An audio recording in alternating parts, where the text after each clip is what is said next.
Welcome to OD Games. My name's Logan Plant, joined today by Kevin Valine. What's up, Kev? Nothing much. Just want a PS5 even more now. Oh, Yeah? Yeah. Yeah, we got a big event to talk about. Also here to talk about it with us, Zach Rost. Hi, Zach. I'm doing great. We got bombarded by trailers. We got a lot to talk Specifically about. Insomniac. Yeah, Yeah, my I'm my I'm a little worried about Insomniac employees right now.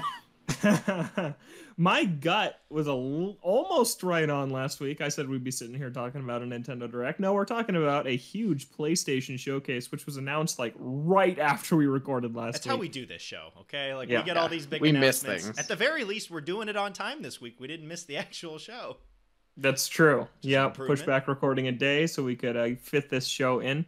Also, we got some other news to talk about a bit later in the show, including Lost Judgment's DLC plans, which may prove another gut check I had last week. Is That correct. one's even crazier. Yeah, that one's wild. We're going to talk about Horizon's really muddy messaging with the PS4, PS5 version, and the really messy launch of Sonic Colors. So all of that is coming up. But let's get into the PlayStation Showcase right now.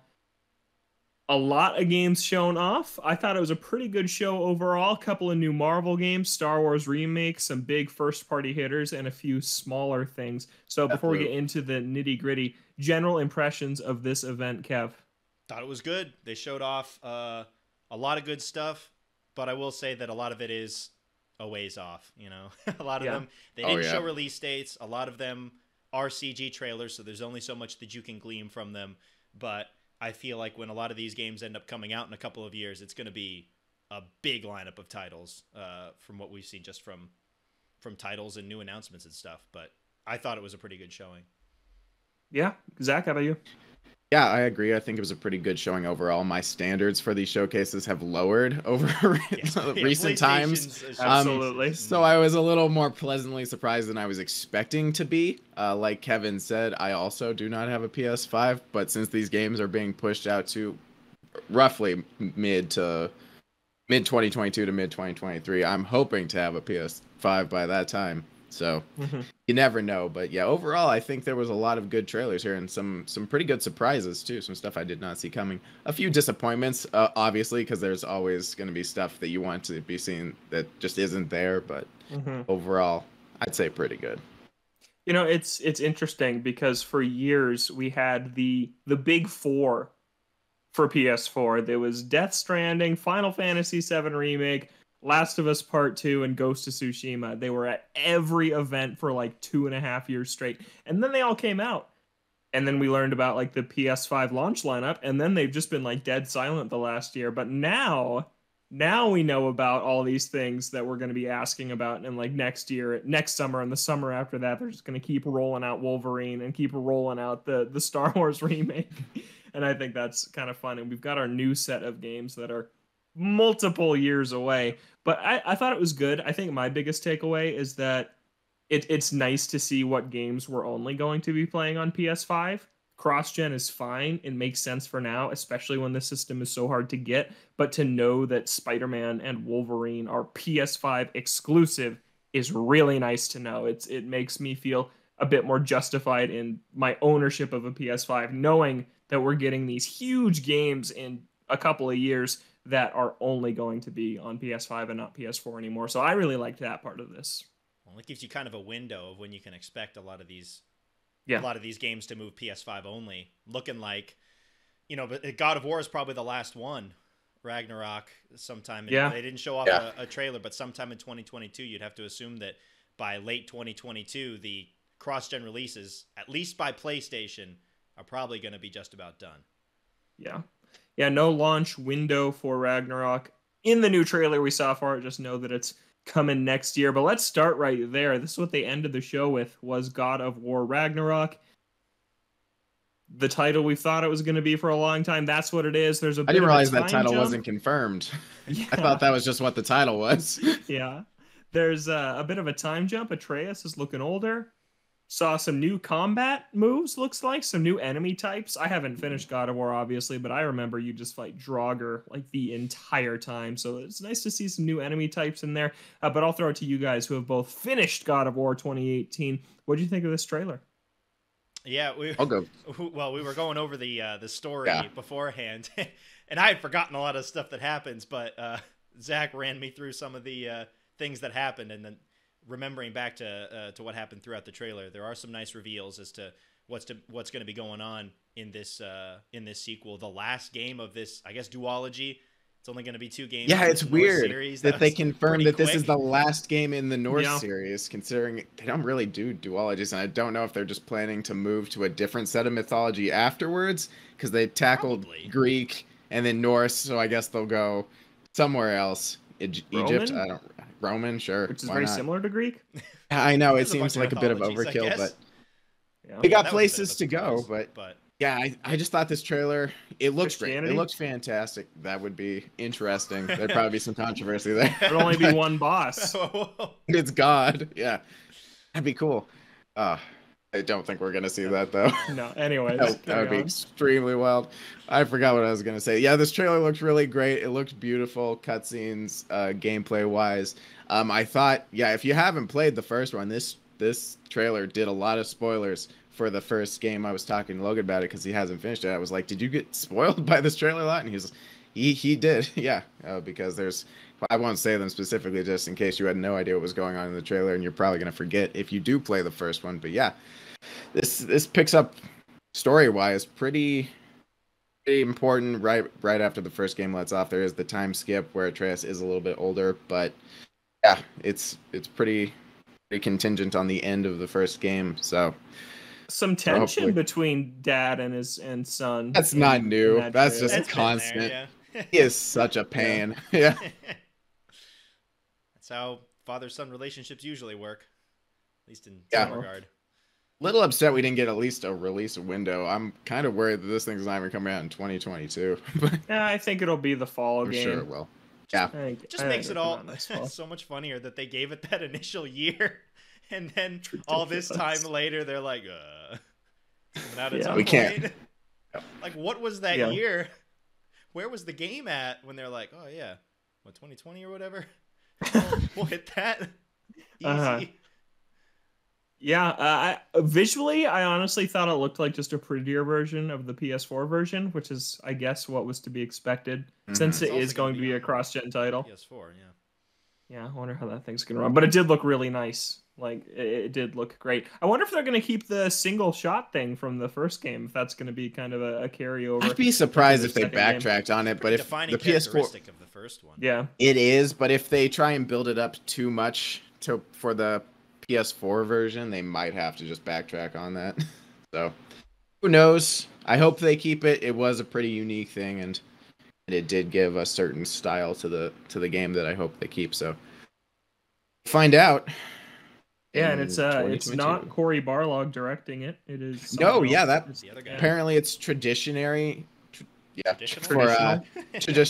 traditionally the directors at for God of War swap off during after every game.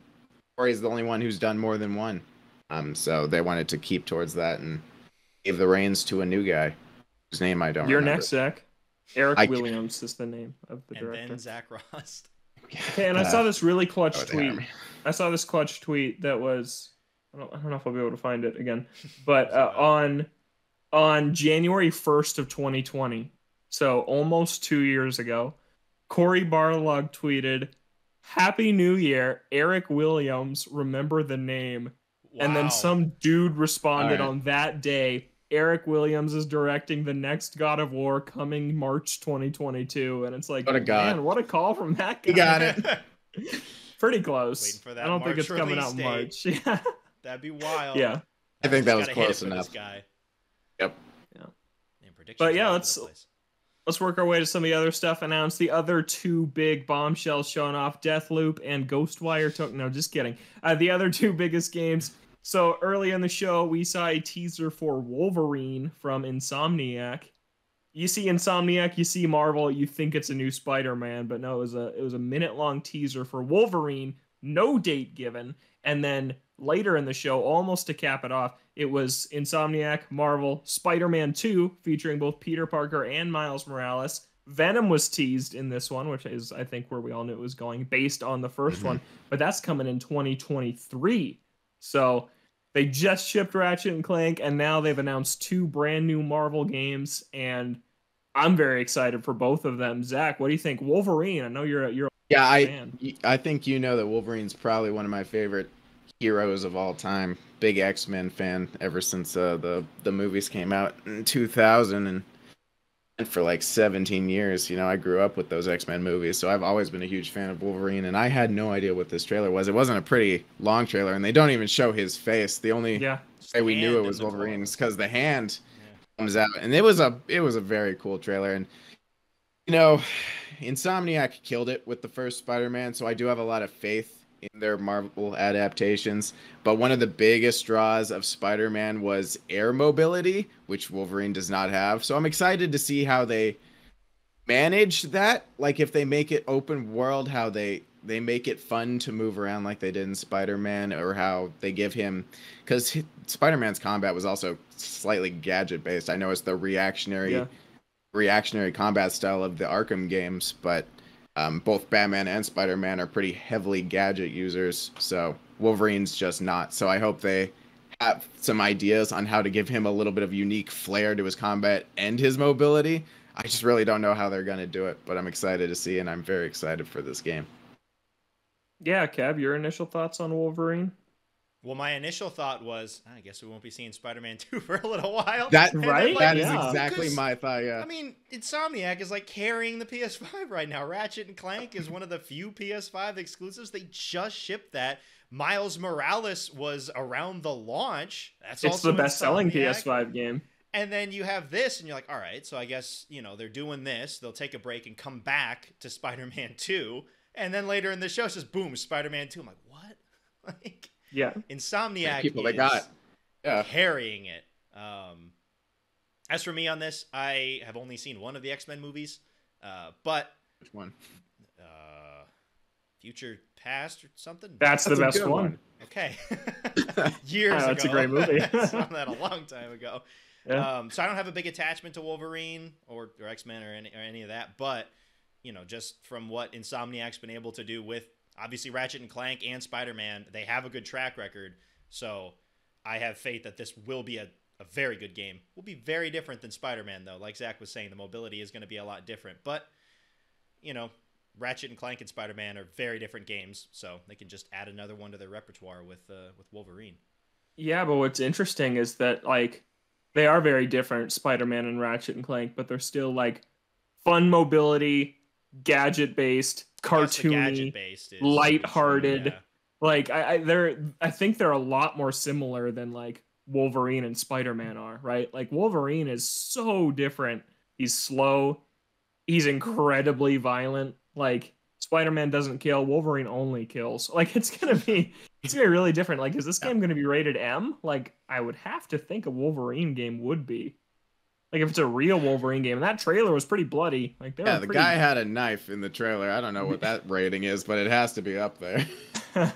So I'm just really curious to see, like, yeah, and is it going to be open world, or is it going to be more of like a linear adventure game, like a game Naughty Dog makes? Like we just have no idea. But another thing is, it was a little confusing based on the order that was shown, but I'm sure we're getting Spider-Man 2 first. Like Wolverine is not coming next year. It's got to be coming like 2024. I feel like I remembered seeing 2023 for Wolverine as well, but I think I might have just imagined that didn't have dates. Yeah, Wolverine doesn't have a date right now. I'm pretty sure Spider-Man's coming first. Yeah, it would make sense. That would make sense. They've already made 2 Spider-Man games, so they know what they're doing there. They've got the engine and the systems for it. And so even the trailers, there was a lot more to the Spider-Man 2 trailer than there was for the Wolverine trailer, so that would make sense on that end too.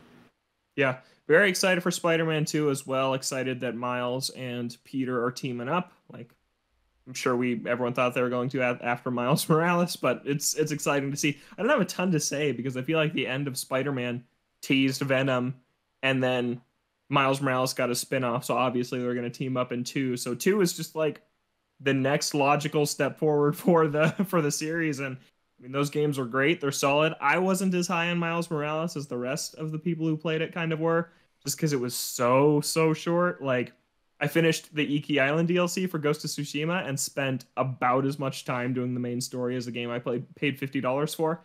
So I liked it. I thought it was a fun thing to get with my PS5, but I am very excited for a full brand new Spider-Man because the story they told in the original I really loved, and I'm excited to have this dual protagonist system and see what they do with that.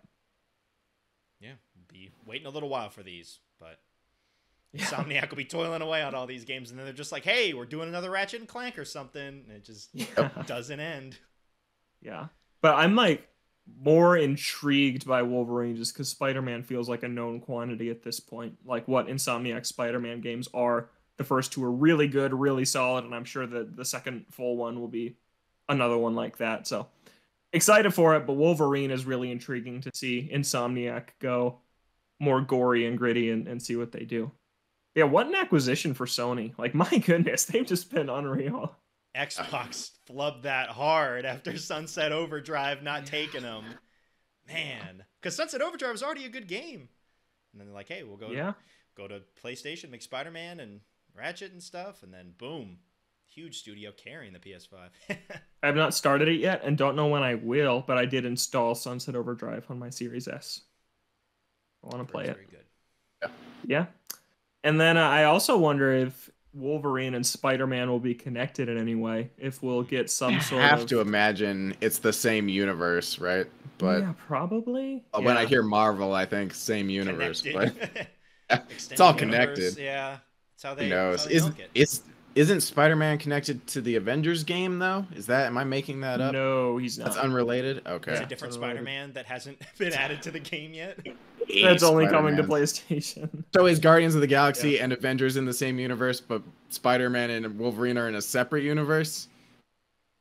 Yeah, do they have two? And then that new like XCOM game, the Marvel Sons, is that in its own universe? Wolverine's in that.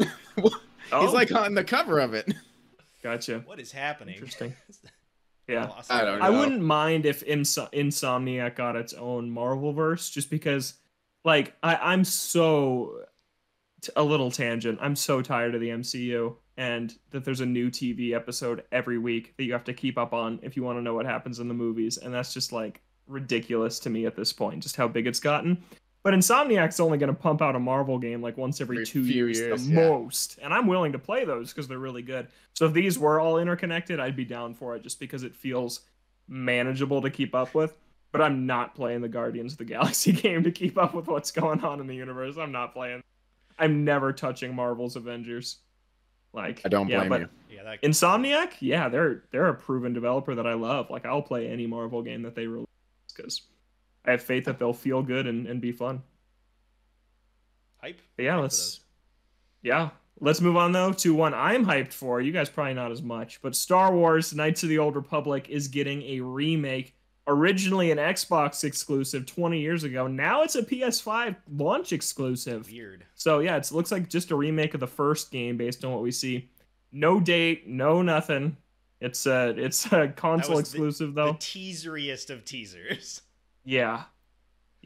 But this is a game that I have held off on buying on the Xbox and playing for years because there's been rumors of a remake forever. So to see it happening is pretty exciting. And yeah, I mean, I've heard it's a fantastic RPG. It's BioWare.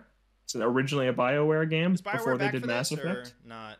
No, it's Asper.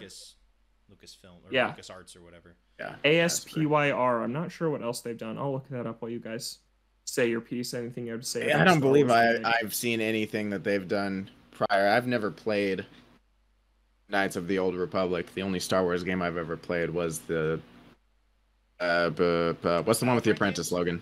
Oh. No. Force Unleashed.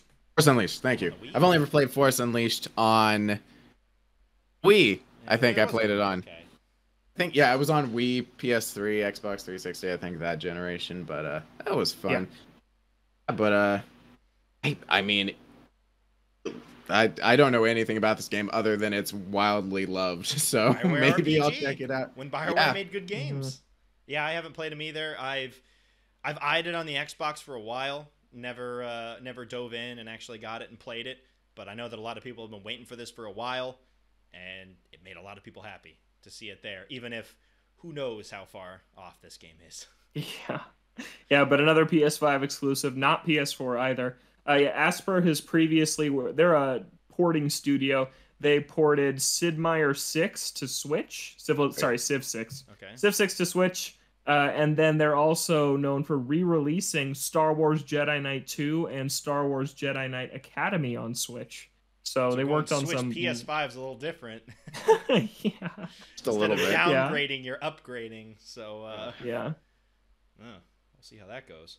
But yeah. Yeah, cool but the fans two of Star Wars Nightfall. games they brought were really old too. They were like 20-year-old Star Wars games they brought to Switch, but they did nothing to They them. were just the ports, right? Or yeah. And this one you would assume is more akin to a full-blown It's a full remake. I'm building this thing from the ground up. Especially if you get a teaser like that. If it was a remaster or Yeah. something like that, you would show No it way. off. You would show it off in its first showing. This has to be a pretty much a remake, not Yeah. not a just up-resing or something. Mm-hmm. Yeah, absolutely. But really excited for this one. It is also coming to PC alongside PS5. But yeah, it is from the ground up. They officially said that. I was a little annoyed at this presentation. So I was actually writing news for IGN for this show. And for example, one of the ones that I wrote a story for was Gran Turismo 7, which didn't show its release date in the showcase, but then it got one on the PlayStation blog 2 minutes later. And it's like, what? Why didn't you add that? That's ridiculous. That's so stupid that they didn't have. No one's like, only the diehard fans are gonna look up the release date on your blog. Yeah, so I wrote this whole article and I was like, still no release date for Gran Turismo 7, and then someone like texted me and they're like, hey, here's this link, it just got a release date. And it's like, that is just so dumb. Why are you fragmenting the messaging like that? Especially when so many of the games in here didn't have a release date. So if a game didn't show the release date, you just assume that it's not there. Yeah. And one of the games just like, hey, on the PlayStation blog. But yeah, KOTOR. Yeah, very excited for this. I also have a fractured relationship with Star Wars right now, still after the latest movie. Horrible. Sorry to hear that. But the thing that pulled me out of that and gave me faith in it was Jedi Fallen Order, which I'm still waiting for a sequel for that too. But I will definitely play this because I've just heard it's an all-time classic. People think it is like the definitive best Star Wars game. It takes place like 4,000 years before the movies, so it just has nothing to do with anything besides Jedis. They're their totally own thing. So yeah, I think that it could be really cool. I wish we'd even seen like 10 seconds of gameplay, but we just got nothing. Maybe they just don't have that. Yeah. Already in the planning stages. Yeah. Gran Turismo is coming on March 4th. So yeah, PS5 and PS4's early 2022 lineup is starting to take shape. You got Horizon in February, a bunch of other stuff like Saints Row's coming in February, Elden Ring, now Gran Turismo's coming in March. Kevin, do you care about this series at all? No.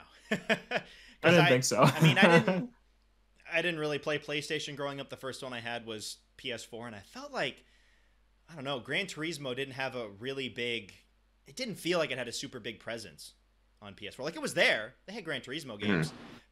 Maybe it's a little different because there was more titles than, say, Xbox, where Forza and Horizon are just like, oh, like, those are the big exclusives. But I never really got into Gran Turismo, especially when Forza Horizon came out, and I was just like, this is what I want to play. I don't need the super simulation racer like that. I like the more open world kind of arcadey kind of simulation. But it looks good, showing like a map with different things to do. I'm wondering, I've never really played a Gran Turismo game, but looks gorgeous. Curious what all's going on in that map, and the cars that they showed off were cool. And it'll cost you $10 extra on PS5. Yeah, we'll get to that. And I think that the thing here for me is that it's just a case where Game Pass wins, and I'll just play the Forza games if I want to play a sim racer. And Horizon looks more interesting than this. So I'm very excited to play Horizon 5 this fall. I know Zach and I are going to do some of the multiplayer stuff in it, and it's like, yeah, I just don't personally have a need for it. And then Drive Club, which they just totally murdered, but this is hanging around. And apparently it's the first mainline Gran Turismo in like 9 years. So I do know there's a lot of people excited for this. I'm just not really one of them. Zach, you like a good racing game. What do you think of this one? Yeah, in terms of sim racers on PlayStation, the Dirt franchise was really the one I leaned towards whenever I whenever I had the itch to scratch, so I never really gave the Gran Turismos a fair shot. I've never actually played one of them. Also played some other random ones.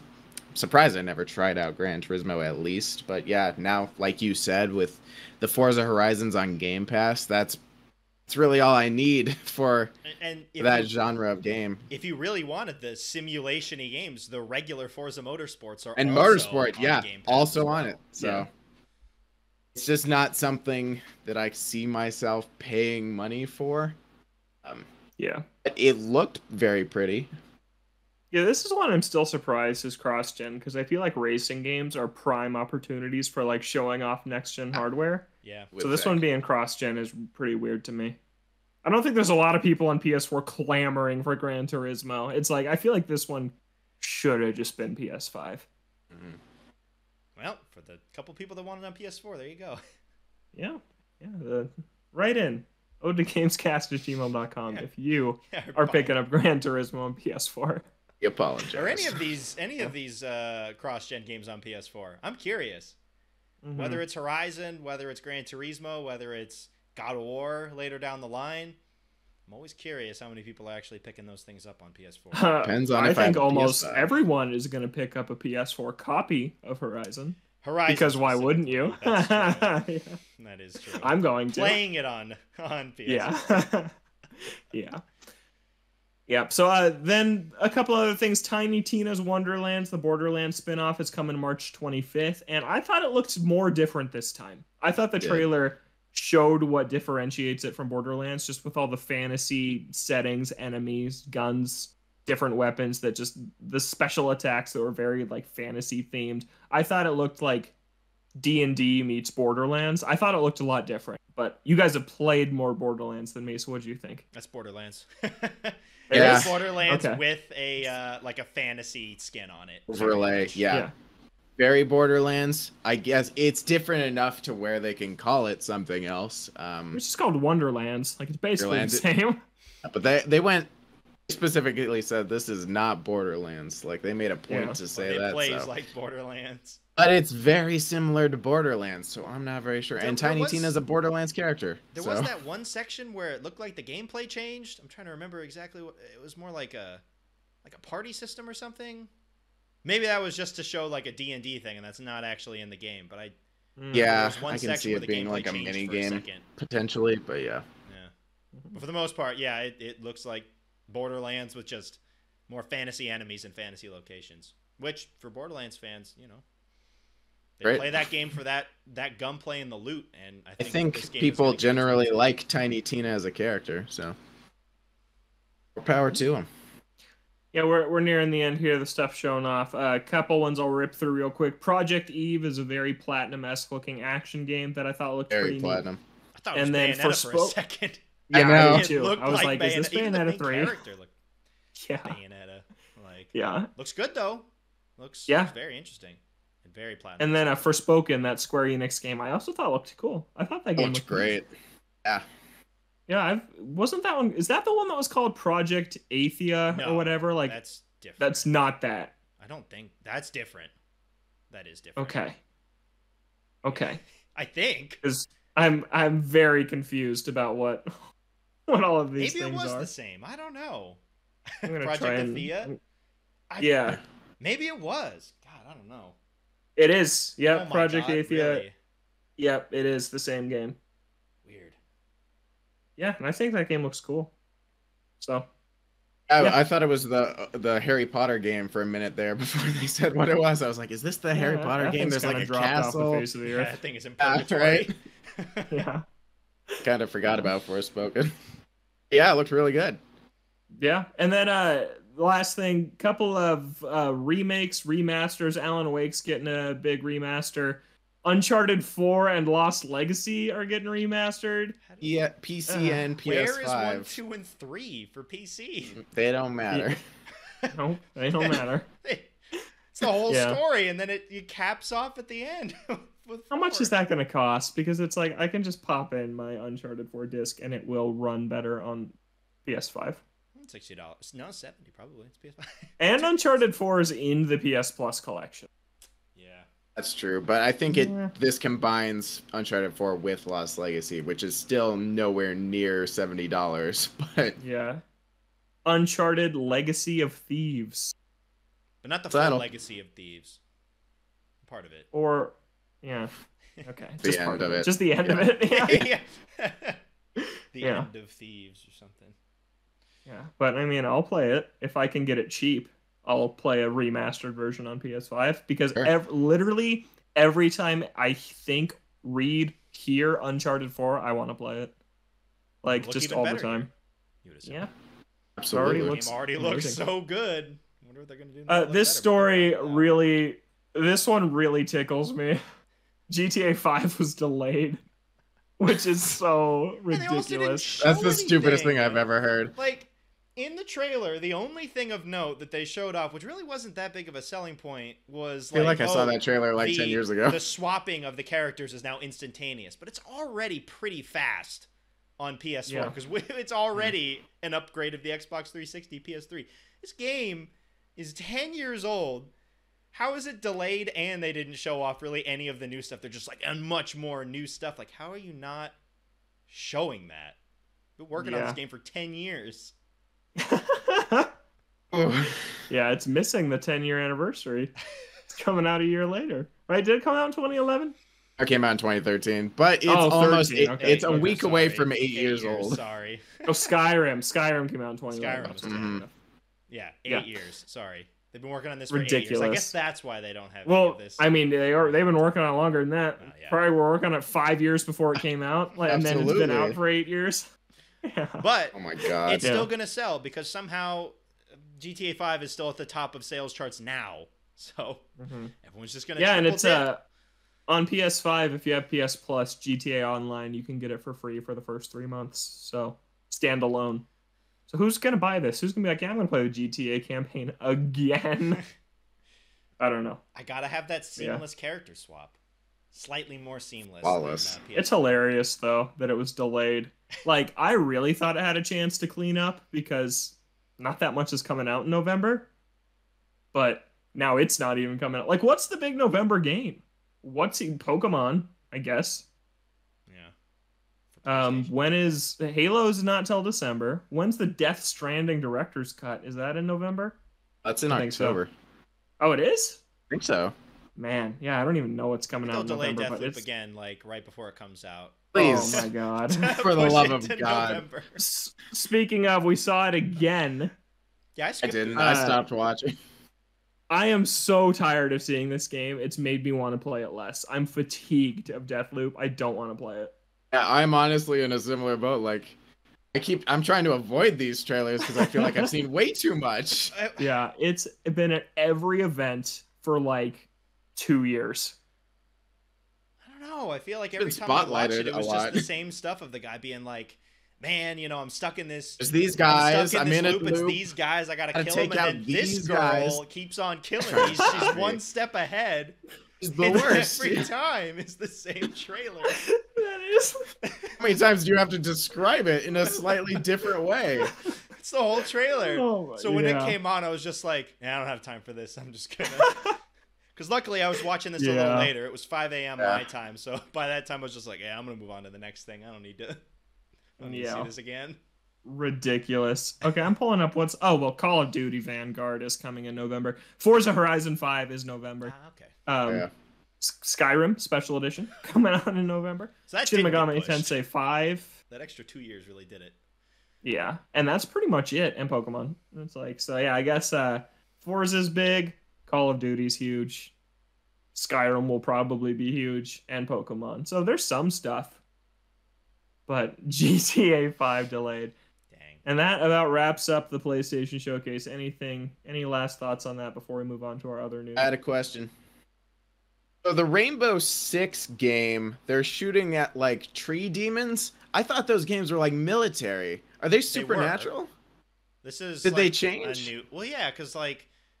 I never played them, but I remember seeing a lot of it back in the day. Those original Rainbow Six games were like very realistic, where like you would die almost instantly. I thought it was weird that there was like. But I feel like they've gotten more supernatural and more, like, creatures, off that, and now they're just like whatever. I don't know. How many times can you do the same But it's military a thing over and Ubisoft over? original. It's got to be original. So. Okay. And this is the one that was called Rainbow Six Quarantine that they changed. That didn't age well. Yeah. No, it did not. Change that. Yeah. Oh, another game we saw that I've seen way too much of, Guardians of the Galaxy. I was surprised they brought that. I never need to see that again. So much of that at E3. Yeah, it was ridiculous. And it's coming out really soon. Yeah, next month. Yeah. Yeah. So that'll be nice to like knock these games off so that we don't see any more trailers for them. Oh my god! And Ghostwire Tokyo has also been at every event ever forever. Like that game. I still want to play that. I think that no release date still. They showed off more gameplay and more stuff, so that's good. Yeah, so let's talk about Horizon. So Horizon, which strangely no mention of in the entire event. Like, it's like one of their biggest games next year, and they didn't even talk about it at all, which I thought was kind of wild. It did in the post-interview for a little bit, but there was, like, no trailers or anything. That was the weirdest thing. They're like, stick around for our post-show. The post-show was like 3 minutes long. Yeah. It was like over. 13. I'm like, okay. All right. I thought, because I guess I expected like a Nintendo Treehouse, which is like 2 hours long, and they like show gameplay, but they're just like, God of War's coming. All right. Peace out, everyone. All right. See ya. Yeah, what but do anyways. you think of Horizon? That's good. All right, cool. Moving on. Looks good on PS4. Looks good on PS5. You gonna junk another Sony game on this just like show? Yo, this game looking like trash on PS4. This game looks so bad on PS4. Don't buy it. It's a scam. PS5 only, man. Oof. He goes into the post show and announces that they're canceling the God of War PS4 version because of Horizon on PS4. See it. Yeah. But anyways, so last week we got the release date for Horizon Forbidden West. Did we even talk about that on the show, or is that like the next day? I think we did. I don't remember if that was the next day or not. Well, you can mention it now. February. Yeah, but hey, it's coming out February 18th, so same month as the original did 5 years ago. And there was some pretty big BS that happened on the day of this big announcement that should have been exciting. But instead, they said that there's no upgrade path from PlayStation 4 to PlayStation 5. Not even like a $10, $20, whatever upgrade path. If you buy the PS4 version, you cannot get the PS5 version unless you buy it on its own. The only exception was like the $200 special editions, which came with both. Yeah. And there were two because of course it does. One's like $200 and one's like $300. Yeah. Come on. So ridiculous, because people started digging up that back in the event last June, they said that Horizon was a launch window game that they were going to an upgrade for, a free upgrade. Just like how Sackboy and all those things, Spider-Man at launch got upgrades. And so they come back like the next day and they're like, yo, we're just kidding. It's gonna be a $10 upgrade to get it on from PS4 to PS5, which is standard. I mean, it's $59. Or sorry, no, it's gonna be free. The upgrade for this is game. Free. The PS5 version is $10 more. So yeah, I buy PS4. And then they clarified moving forward that all other cross-gen games will be a $10 upgrade. So we're talking God of War and Gran Turismo. Those are the only two that we have at this point. As of right now, yeah. So what a mess. Like I look at Xbox and it's like everything works on everything. Like they're not even Series X or Xbox One games anymore. They're Xbox games, and whichever system you put in gives you which version. And it's we've been talking about this for a while. Like I was talking about this when Yakuza 7 came out, where if I had an Xbox and I didn't have a Series X yet, I could play it on Xbox One and then carry over my save and all that stuff to the series if I ever got it. PlayStation's just like, nah, man. You can get the PS5 version, but you can't bring over your save data. And then there's some games that don't have any upgrade at all. And then some games do. Some games do bring over save data. It's just been a mess the entire time. Yeah, it's been disgusting, and I'm really glad they did backpedal on this. And the $10 upgrade is not great. It's not great that the PS5 version of the games cost $70, but it's so much better to finally have this communication that they are giving this for God of War and Gran Turismo and whatever else they put cross-gen. But I could not believe that they were like just separating these ecosystems Because it's like, what's the point of that? Like, who's gonna buy it twice? Like, who is gonna? I have a PS4. I'm gonna buy this game, and when I get a PS5, I'm gonna buy it again. Nobody was gonna do that. I don't think. People were gonna either wait or just suck it up and play it on PS4. And so I thought it was a really stupid move. It was really good how quick they backpedaled on it, but there shouldn't have been a need to backpedal in the first place. Yeah, just their messaging with this has been a mess. It's funny how, like, before this news, everyone's probably buying PS5 version, and now everyone buying PS4 version just shifts back since it's free and a free upgrade, $10 less. Yep. But yeah, it's just been a mess from the beginning. And yeah, you look at smart delivery on Xbox, and you're just like, man, why doesn't Sony have something similar to this? How is this something that they don't have? Because it is proven to be super integral and making everyone's lives a lot easier, where you just buy a game and it works on whatever you buy it on. It would be nice. Yeah. So stupid decision. Glad it's cleared up, and glad they didn't even come back and be like, we're the $10 for this. They're just straight up like, no, it's free for this game because we messed up. And they had to gain face back. They were under the. There's some heat for that immediately after, so probably a good move on their part. Yep, this is coming in February in the winter spring rush, which is probably all the games that were supposed to come out this fall. Like, just looking at everything that's coming out, it's like, those are the games that should be filling November's calendar that just aren't there. It's getting dumped in. Is what it is. 22, but instead we're getting half of Halo Infinite. Yeah, and then the rest of the game will hop on over right around then, too. In March. Yeah, it's ridiculous. Yeah. But that's Horizon. Kev, you still trying to get a PS5 in time for Horizon? Oh, yeah. Yeah. With Horizon, I'm either playing it on PS5 or I'm not playing it until... It's just... Yeah. We're at the point... I mean, I was trying to get one before Lost Judgment comes out, but I don't think that's going to happen unless a miracle happens in the next 2 weeks that I get one. But yeah, Horizon's far enough off, and I feel like it's a Sony game. You would assume that they try and really hit some of the PS5 exclusive features for it. I'll just wait if I don't have a PS5 by then. And then just buy the PS4 version whenever and get it for cheaper. Yeah, speaking of Lost Judgment, it is 2 weeks away. Woo! That's crazy. It's coming up fast. We're going to be talking about it a lot, so get ready for that in the coming weeks. Yeah. And I made a call last week that they were going to continue the series where you play as Kaito, who is the sidekick in the first Judgment. And now here comes Sega announcing that there's going to be a 10-hour DLC that comes out next spring for Lost Judgment, starring Kaito as the main playable character. So, Kev, is this that transition starting now? Man, it really feels... If it's not the transition, it is the testing of the waters, both in how it's received by people and how they feel making it and putting it all together. I feel like if they're able to make a nice, cohesive story, they feel good about it, it comes out, and people like it, it's probably a pretty good bet that they're going to pivot to it, especially with all the news that we've been talking about recently of this maybe being the last game in the Judgment series.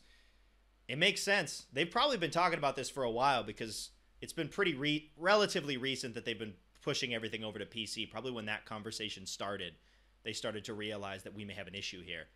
And that they're like, hey, maybe we should work on Kaito here a little bit for a possible extra game. But there's more stuff going on here as well beyond Kaito. They've got another expansion, some extra DLC content. There's a lot here post-launch content for Lost Judgment. Yeah, so this is a Sega game, and recently I feel like Sega has just been pushing their like digital deluxe editions like crazy. And so I wrote the article for this story, and in the press release from Sega, all they talk about is like, and people who order the digital deluxe edition will have access to this content starting in October or in the spring. And they didn't talk about the pricing or anything for standard edition owners, which I thought was bizarre. Like they didn't even like. I read between the lines. It's like, yeah, it's going to be available at some point. They're not just going to turn down that money. But they didn't even say it was going to be available for people who buy the standard edition. And it's like, man, Sega is just corralling people towards the digital deluxe edition. They've been doing that for a while. They did. Bring it up again. Sonic Colors. Sonic Colors. I mean, they talk about that later, but I don't think the 3 or 4 days early play did them any favors. No, I can't imagine. I think it hurt. But I mean, they did that for Judgment as well, and it's really about pushing that digital version. I'm a super fan, and I'm picking up the standard version. I'm not buying these digital deluxe editions. It's always really stupid to me. But you're doing it for Monkey Ball too. Yep. Monkey Ball keeps on rolling back into the news with more weird stuff. Yeah, but excited for Lost Judgment. This one has early access for the digital, right? September 21st. It does. 3 days? And I will not be playing that. Jesus. Yeah. I gotta have it for the collection. I've got every single Yakuza Judgment game. Gotta add it to the collection. What day does this come out for non-digital people? 24th, I think. 25th. Okay. 21st for the digital. That's 4 days. And 25th, yeah. Okay. So everyone's gonna be done with the game, posting spoilers on Twitter. It's gonna be great. Hey, fun. Real fun time. We dodging spoilers.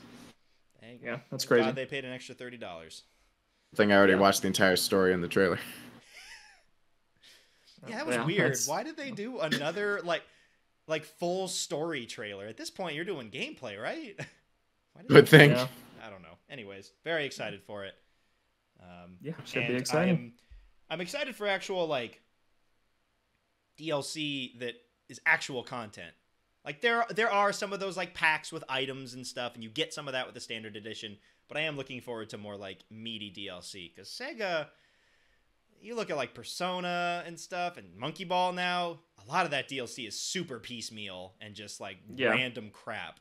So I'm looking forward to like we've got the Kaito files, we've got the School Stories expansion. I'm looking forward to like actual. Yeah, there's a new fighting style. Yeah, because one of the new stuff. mini games in this is boxing. You can like box everyone in all like Kaito and I can't remember anyone else's name from that game right now.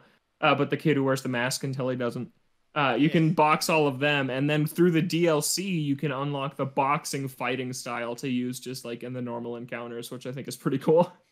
So, yeah, looking forward to getting more meaty content there and seeing how Kaito's pulled off as a protagonist. Yeah, absolutely. Let's stick in Sega Land here. Let's talk about Sonic Colors Ultimate. Oh boy. So it was just an absolute mess. So the Switch version specifically, it's also out on Xbox One, PS4, PS5, Xbox Series X, S, and PC. And it's everywhere. Is it on Stadia? There's I don't believe so. Gotta check. But Blind Squirrel Games, who was the studio that worked on porting this thing, the Switch version did not get the tender love that it needed. Busted. And it's not even just like it runs bad. Like just the weirdest crap is happening. It's so Sonic. And of course they take one of the best running, most solid 3D Sonic games and just mess it up and tarnish its reputation. So yeah, some of the videos of this thing on Twitter are just unbelievable. Yeah. So people are having some serious issues and it looked hilarious. And it's just like, we knew this was coming as Sonic Club. Anything but surprised. Yeah, you're surprised when the game comes out and it's like, that's pretty good.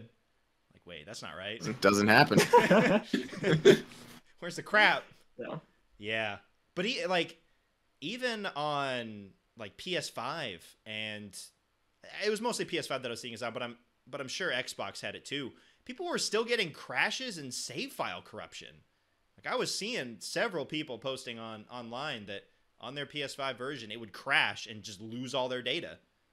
So that's already bad. And then you have the Switch, which I feel like is doing the same thing and is also having like seizure-inducing glitches and graphical errors. Screen, awful stuff. Yeah. Even beyond that, though, I was watching more of like a deep dive into it on YouTube the other day, and it looks like it's just not a good remaster remake. Like, they don't allow you the option to change between the redone music and the original. You have to listen to the redone music. The sound mixing is really weird. I was watching some gameplay of it, and the sound effects are way louder than the music. Like, you can barely hear the music On every version. At the very least, the Switch version. Okay, because I would hazard a guess that it is just the Switch version. Dude, I remember Team Sonic Racing. I thought the PS4 version we played sounded totally normal. We played on Switch, and the music and voices and sounds are just so ridiculously bad. And it's like, why is it so much worse on Switch? Yeah, so you've got that. I guess some of the implementation of the new stuff is just really weird. It just does not look like a good remake. Both the old stuff that was already there and the new stuff that they tried to put in, like the races with Metal Sonic or something. Apparently those were not put in very well. Oh man, I might play this game at some point. If you've seen a picture of the menu that pops up, it kind of looks like a pop-up ad that you would get on like a PC like 6 years ago. Beyond the crashing and beyond a lot of the weird glitches, it just looks like the game was just not given enough time. Are we Sonic Club in this game? Switch version, absolutely. We've got priorities first. We got some other games we need to check off first, but Minecraft, Boom. Yeah, and Rise of Lyric. Boom. Maybe. Hurt my ears. Yeah, so that's Sonic Colors. At least it's only $40. It's not, or $30. It's not a full-blown $60 title, which is good. There's a good game in there. Hopefully this gets fixed. Yeah. Because there is a good game there. They are working on a patch. So that's that. And our third and final Sega story. New character, paid DLC. Monster Rancher joins Super Monkey Ball Bananamania. It's Suezo from Monster Rancher. Who's buying that? I don't know who that is. It's like, okay, there's a lot of Hello places. Kitty. Yeah, Hello Kitty's there. Hello Kitty free? No, $5. Also, this Monster Rancher character isn't coming at launch. They're available 2 weeks later for $5. They gotta patch him in. He's not ready. Yeah. Who's dropping like $80 on this game to get like the deluxe version with all of the like pre-release content and then these new characters? Yeah. Who's dropping a fat $75 or $80 on this thing? Yeah. Great question. I gotta still figure out how I'm buying this thing. Yeah, are you... Well, what, originally weren't you going to get the physical version with the goodies and pay for just the retro characters? Sprites? Yeah, I think that's probably still what I'll do. Yep. Just feel gross falling victim to their trap. They knew it! But whatever. They knew it. They also released a video on Twitter of the consoles gameplay in action, and it's super lazy because the consoles don't even spin. They stay completely stationary as the ball spins and moves down. I expected like the Dreamcast to be banging around inside the ball, but it doesn't move. Glad you're paying extra money for that. $5. So and it's funny because like some of these character packs are $5. Like the 3 consoles are $5. The 4 old characters are $5. But then like the Slime Rancher character alone is or Hello Kitty $5. is $5. Yeah, the pricing makes no sense. It really doesn't. Yeah, it's like I just want to play as a monkey, man. Like I'm glad Sonic is in there as an unlock. Like yeah, that's he's chill. Free. Yep, he's in there. Tails is in there. That's Cutie free. Because it's like all the Sega characters are free. Was and Morgana, everyone consoles was paid, aren't, right? Or was she free? Paid, but shit, that's Sega. That's Sega Atlas, man. It doesn't count. Is Sega. Doesn't count. Doesn't count. Gotta charge. Yeah. Hello Kitty. Man, that lineup is kind of insane. Like, what is happening there? It's turning into Smash at this point. Everyone they really know how to get people hyped for the game. Be like, yo, another $5. Come on. For a new character that you may or may not know. And then a last piece of news real quick. Kevin, you threw this on here. Eric Brown giving a small update on his new game, saying it's a pixel art game with a top-down perspective like Stardew Valley, but it's not a farming game. Yeah, it's pretty much just a mention. That really is pretty much it. It makes sense, though. I mean, one, the guy worked on this style of game for like a decade, so it makes sense that he would want to make one in a similar style because that's his wheelhouse. And I was also thinking about it before, where he was talking about how it wasn't a farming game, and at the start I was like, oh, that kind of sucks. But as I thought about it more, I'm like, Stardew Valley has completely perfected just about any sort of like farming game I could ever want, and it took him 5 years to get there with all of these updates. So if he was going to make another farming game, what are you going to do? Like, how would you surpass how do you Stardew top Valley? that? You really can't, especially with that long development cycle with all the patches and updates. So it definitely makes sense for him to pivot to something else. It sounds like it's taking still some inspiration from Stardew with the graphical style, and it sounds like they may have some like shared world thing or something. But Cinematic universe. yeah, something like that. So he said another pixel art game, top down, similar to Stardew Valley. In some ways, it is kind of similar to Stardew Valley, but it's also not a farming game. It's something different, and I appreciate that he's not going with a farming game, because I don't know how he could top Stardew. Yeah, At the very least, check out whatever he makes, because Stardew is so good. Yeah, I want to play more of that game. It's good. I don't have the time. I'm still trying to find time to play it with my other group of friends. I know, seriously. Forever, and we're not even through year 2 yet. But all the updates are out on consoles and stuff. I guess the other piece of news with this is that he said pretty definitively that updates for Stardew Valley are pretty much done as he's working on this new game. So what Stardew is now is probably what it's going to be in its finished state, besides maybe some bug patches that come along later. But what a game. So I've got a quick rundown here on Super Monkey Ball. The roster as it stands. Oh, no. You got the classics, I, Me, Me, Baby, Gone, Gone. They're there. Then the people I don't give a rat about. You got Yan Yan and Doctor from Banana Blitz, who are part of the base roster. Apparently they're valuable to be on the base roster. And then you have Jam, who is like the workout monkey who's in Step and Roll. Horrible game. Horrible video game. It's the Wii Balance Board one. Huh? Who played that? I did. Okay. It was really bad. I got it on clearance at Toys R Us for $10, I remember, and it's not worth that much money. It wasn't. And then Jet, who is in Super Monkey Ball 3D. And I played a lot of that game, and I never unlocked him. Apparently, he's back in this game, and I don't even know who that is. Free. Is it not the Jet Set Radio guy? No. Or Jet the Hawk? Oh. That's someone else. That's Beat. Oh, Beat.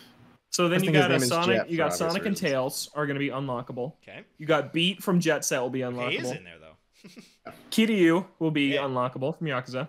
The Legacy Sega consoles will be DLC. So that's 3 DLC. Morgana is DLC. Hello Kitty is DLC. Suezo is DLC. And then there will be a Golden Eye unlockable by completing Golden Banana Mode. Okay. Cool. I'm sure you'll get that. And then you said the classic character skins as well. And the classics, yeah. And the classics. So what is that? What does that amount to in cost? Is that an extra 4? Is that an extra 20? 5, 10, 15, 20, 25, 30? 30. Ow. 25. 25. All right. Yeah. 65 for this. Oh my god. Horrible. To get That's everything. Terrible. That is horrible. Great. You looking forward to that, Logan? I don't know. I'm reading more about it, and it's like apparently they removed the feature that you only have a certain amount of lives, and it's like that's part of the challenge, man. Is that not even an option for me? Yeah. Is that a complete removal, or is that a turn it on, like it's off by default? I don't know. I can't tell based on how this is worded. I don't know. I think I'm gonna see my favorite game get butchered. That's what I'm expecting. We'll find out. Well, at the very least, the jumping was an optional thing. Optional. It's off by default. Maybe the lives will be the other way around, but still optional. Mm-hmm. You can. And there are a couple of cool new modes. I don't remember if I talked about these, but there's one where there's 10 stages that you do backwards to start, where you start it where the goal usually is, and the goal's at the start. That's kind of neat. And then there's a mode called Dark Banana Mode, which for some reason is only in 10 stages, which is dumb. It could be in way more. But where if you touch a banana, you lose. So you have to avoid all the bananas, which I think sounds pretty neat. Yeah. So I don't know. The party games I like are there, but they replace the cutscenes with like these really cheap looking dialogue boxes that look awful. So it's gonna be a mixed bag, and the hype is building for when I finally get to talk about this game. Yeah, that's where my hype is. I want That's exciting. hear the fallout of this. Yeah, Bananamania. This has been like a 2-year journey from when the announcer started teasing it. Then we got Banana Blitz HD, and then now we're getting this. It has been a hilarious ride. I completely forgot about the announcer talking about like we're gonna get something, and then nothing happened. He's like, "See, I told you, we're not getting anything." Yeah. It's been a journey, but and it's almost gonna. That is it for the news. All right, that's it for news this week. Quite a bit, but we'll move on to what we've been playing. Kevin, I know you beat Xenoblade, but there's a lot of post-game. Have you gotten to it? Yeah, so I beat Xenoblade in true JRPG fashion. It just like doesn't end. That's about the halfway point. And 2, it just consistently ramps up until you're facing like gods and stuff. Yeah, like all JRPGs do that, where you're like where like the story is pretty grounded, you're going through, and then as it gets to the end you're like, whoa, okay, now it's like cataclysmic, like crazy stuff going on. Yeah, there were a couple of moments where I was like, oh, this is it. There was one moment where I was like, this is it, and then they kept it going, and then there was another moment where I thought it was it, and then they kept it going, and at that point I'm like, okay, so I have at least these 2 other guys that I need to take out. So there's going to be at least 2 more big fights that are coming up, and that's how it worked out. So at the very end, it kind of overstayed its welcome a little bit. It introduced one new area, and I thought that was it, and then there was a whole new area to go through. But I thought the payoff was worth it. It gets a little confusing with how big it gets, but I think the ending, and it's a very satisfying ending to the main game. And then you also have the Future Connected DLC, which is part of the Complete Edition, which is set a year after the main game. And I haven't gotten too far into it, only a couple hours. I think it's like 10 to 15 hours. But it's just nice to see these characters again. It's interesting to hear some of the voice actors, how they sound just a little different after, like a 10-year gap. Yeah. In between doing I didn't know the gap was that big. Because it came out in like 2011? 2011? Yeah, I think 2010.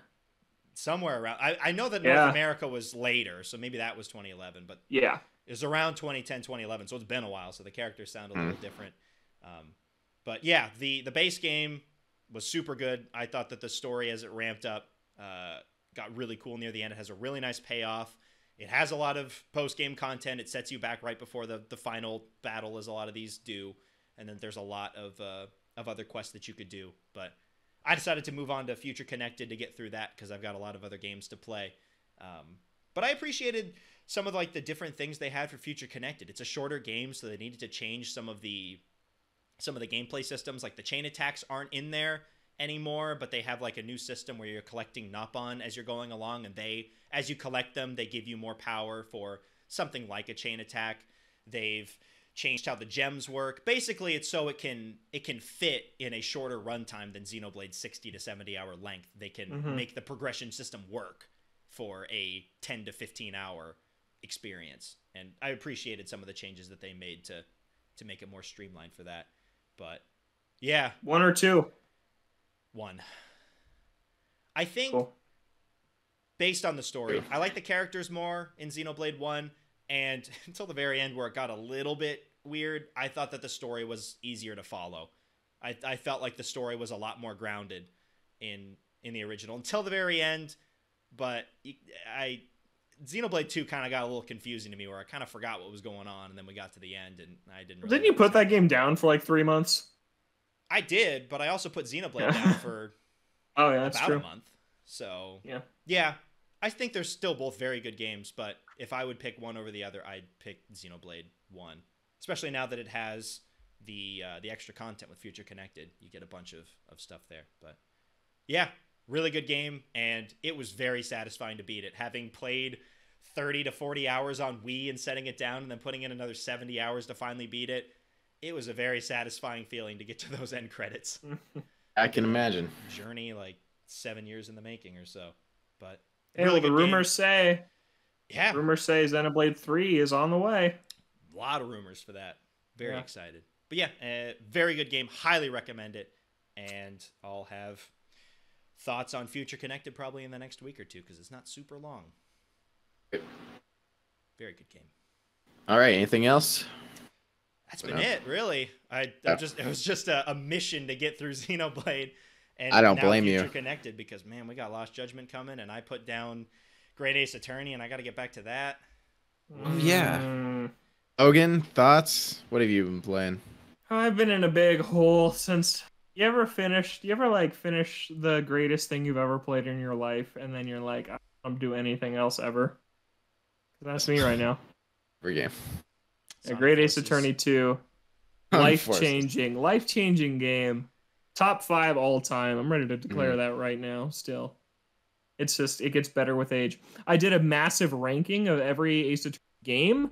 I ranked my top 35 Ace Attorney characters, and I ranked my top 10 cases from the series. So that was fun. And now I'm embarking on a replay of the entire series that I was talking about. Are you doing that now?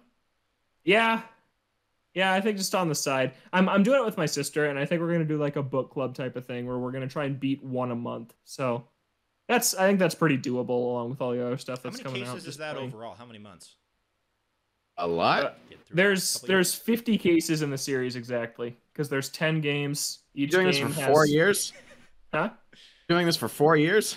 No, we're gonna do a game a month. Oh, I thought it was a case a month. I heard a case a month. I was maybe like, that's 4 Maybe I years. said that. All right.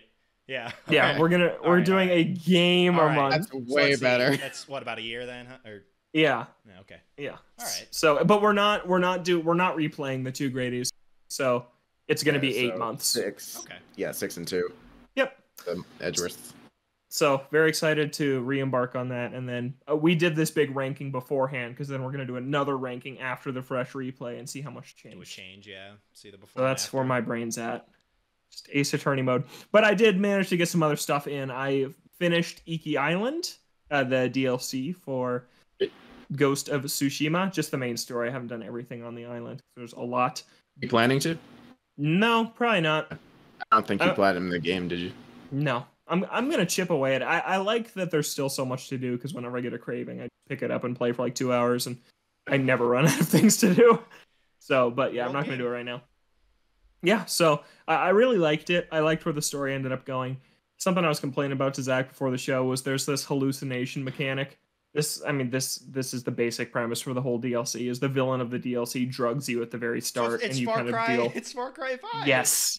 Don't. Yes. And I hated those segments. In like every main story mission, Jin has like 3 to 5 hallucinations, and they're just annoying. And I really liked everything besides that. I think Iki Island is gorgeous. There's like this section that's just like covered in ferns, and it's just really cool to walk around. And there's like a huge fight that takes place there.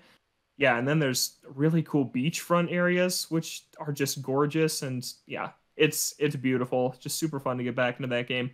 I like some of the new upgrades that you get, and I can imagine that if you did this in the middle of the game, like when Kevin picks this up, if you do Iki Island when it becomes accessible, you get this thing for your horse where he can store extra like arrows and smoke bombs and other weapons, and when you get on your horse, it automatically refills all of your inventory, and that's really nice. So there's some nice quality of life things if you were playing this as you played through the main game. So is that the recommendation for people picking it up? I think so. From the start, yeah, I think it's something to do right when you get it, because there's 3 main islands in the game, 3 regions, and you unlock Iki Island once you get to the 2nd region.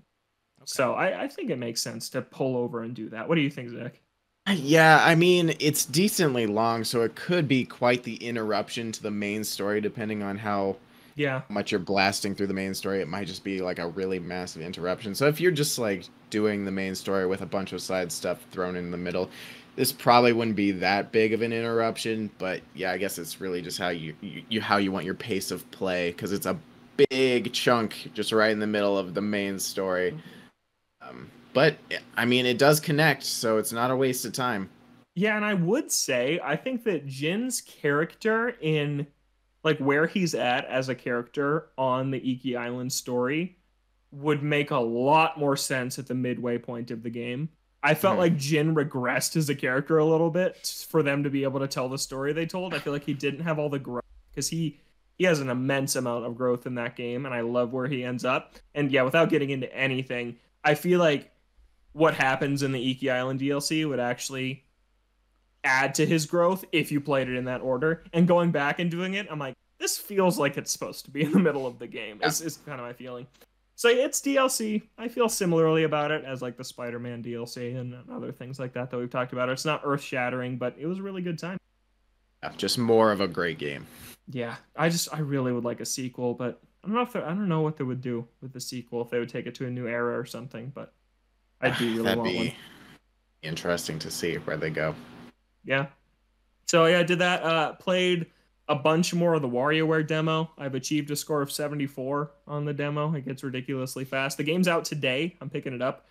And I also went back and I've been playing WarioWare Gold on 3DS because that's one that I didn't invest a ton of time into. It was like the 44th game I beat last year when I was just on a mad dash to get to 50. So I played the bare minimum and set it down. But I've been going back and trying to set high scores. And that game is great.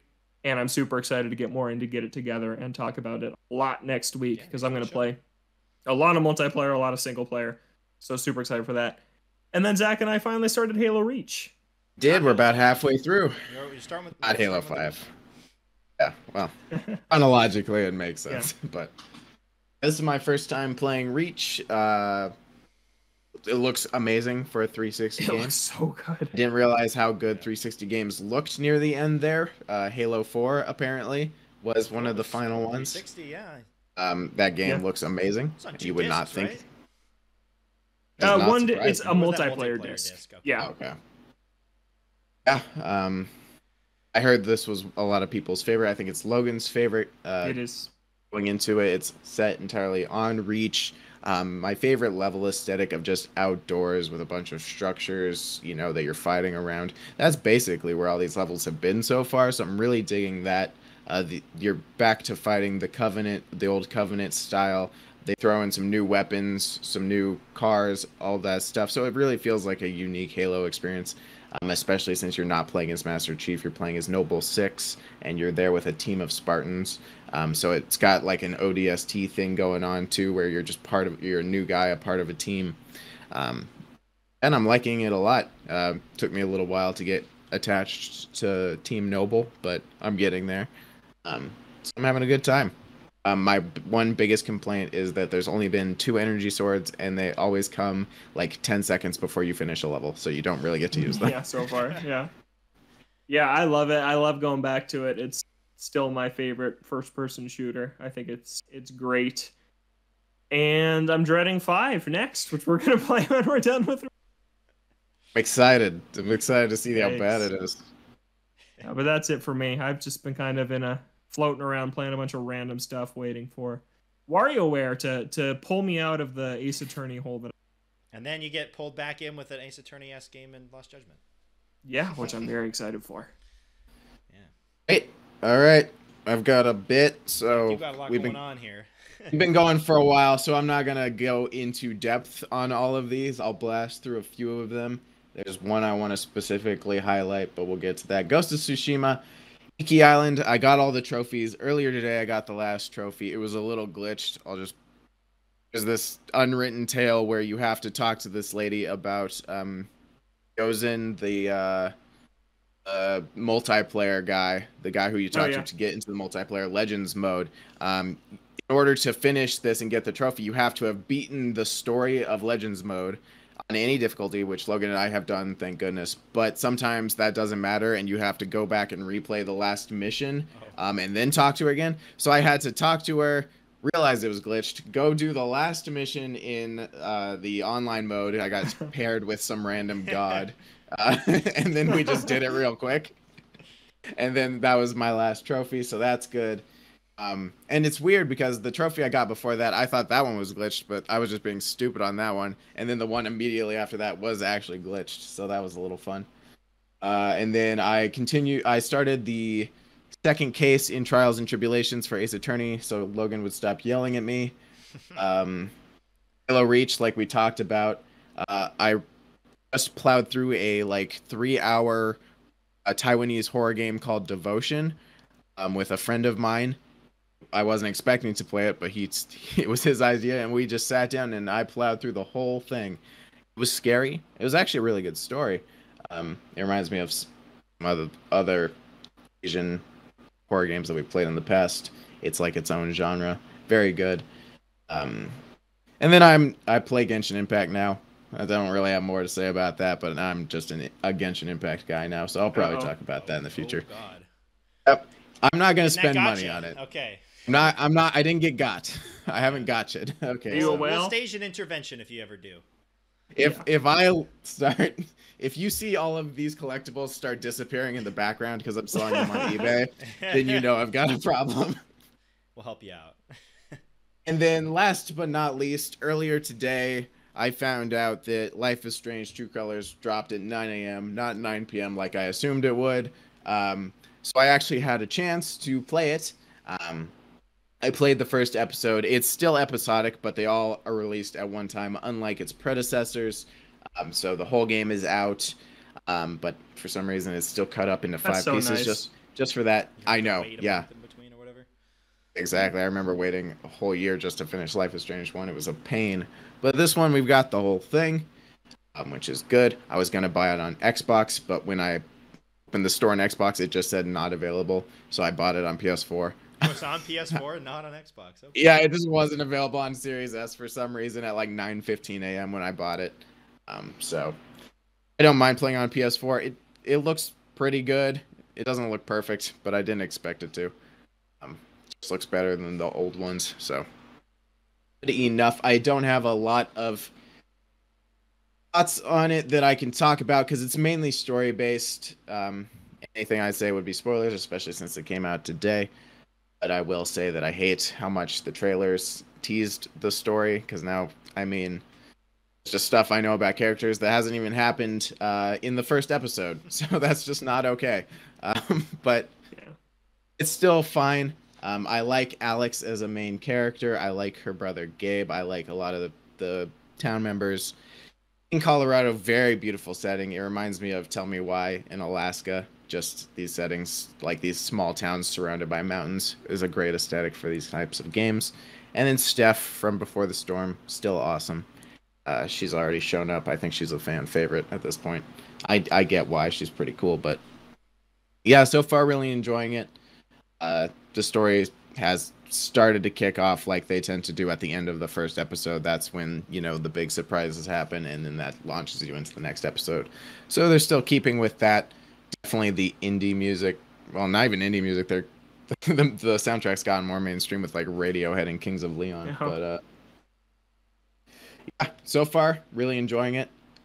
I've heard good things so far, so I expected to like going into it, especially since I've liked the previous installments. So I'll probably have more to talk about that in the future once I play the next 4 episodes, and I don't know if Logan is planning to play it anytime soon. You're probably going to play it with your sister, I assume. Yeah, don't know when that'll be.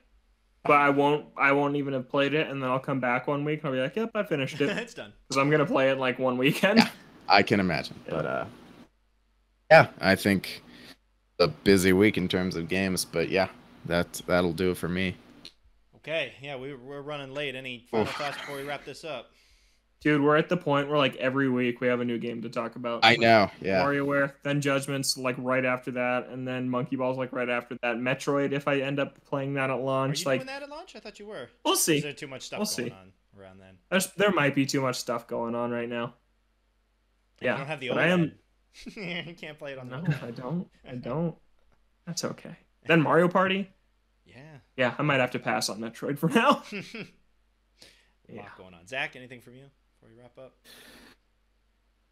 No, Okay. Jack's tired. It's 2 a.m. I'm tired. Zach I'm is tired. tired of Deathloop showing up at all. Oh, And he's not yeah. even playing it now. Are you playing it? No. No. I'm just gonna wait till I get a PS5. Okay, That's where I'm at right the new now. plan. Okay. I'm burnt out on Deathloop. It's not even out yet. So then you can look forward to the launch trailer and the accolades trailer and just Yeah. look forward to more. Never gonna The end. year trailer. Yeah. All right, but that is going to do it for us on this week's episode of Ode to Games. We're here on Thursdays or Fridays on Apple Podcasts, Spotify, other podcast streaming services that you may use. ODGames.com has the audio version as well, so you can check it out there. The video version is up on YouTube at ODGames, so you can check the video version out there. We're on Twitter at ODGames, Twitch, ODGames as well. You can send an email to odgamescast@gmail.com. For Logan and Zach, I'm Kevin. Thank you so much for listening, and we'll catch you next week.